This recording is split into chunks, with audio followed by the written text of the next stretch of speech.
কাঁচা আম দিয়ে মরলা মাছের টক এই রেসিপিটা আমার দিনরাত থেকে মা নিয়েছিল। মায়ের কাছ থেকেই আমি শিখেছি। এই প্রথমবার আমি বানালাম, ভীষণ টেস্টি হয়েছে খেতে।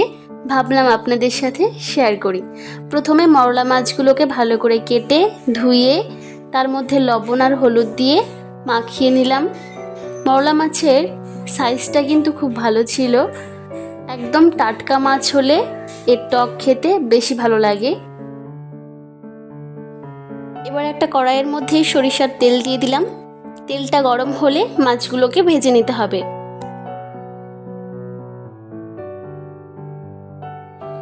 তেল থেকে যখন ধোঁয়া উঠতে শুরু করবে তখন কিন্তু মাছগুলোকে দিতে হবে, তাহলে মাছগুলো লেগে যাবে না আর ভাঙবে না, একদম আস্ত থাকবে আর ভাজাও হয়ে যাবে সুন্দর।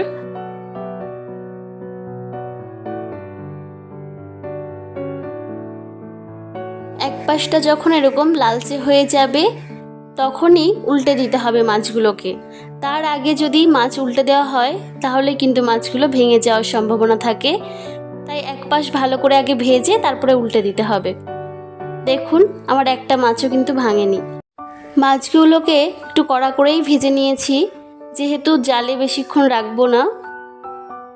দেখুন মাছগুলো ভাজা হয়ে গেছে, তুলে নিলাম। এক এক করে সব মাছগুলোই আমি ভেজে তুলে নিয়েছি। এবার ফোড়নের জন্য দিয়ে দিলাম ওই একই তেলের মধ্যে জিরা আর দিয়েছি শুকনো লঙ্কা।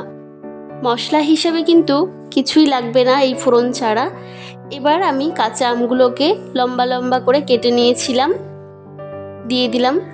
আমগুলোকে আগে ভেজে নিলে আমগুলো যখন ঝোলে দেব ভাঙবে না, একদম আস্ত এরকমই থাকবে দেখতে।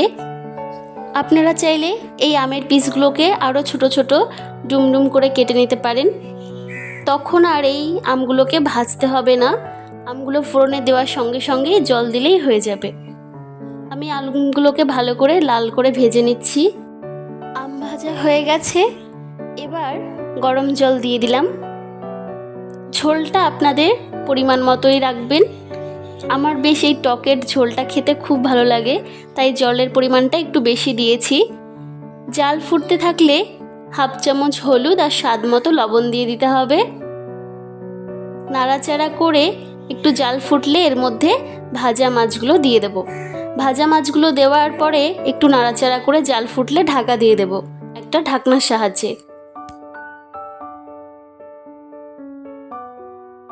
হাই ফ্লেমে 10 থেকে 15 মিনিট ভালো করে ফুটিয়ে নিলেই কিন্তু রেডি হয়ে যাবে।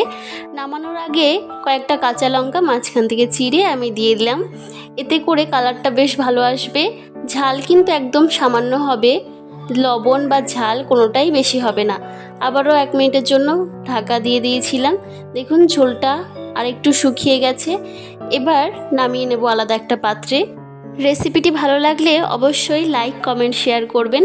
আমার চ্যানেলে যদি নতুন হয়ে থাকেন তাহলে অনুরোধ রইল চ্যানেলটিকে সাবস্ক্রাইব করে আমার পাশে থাকবেন।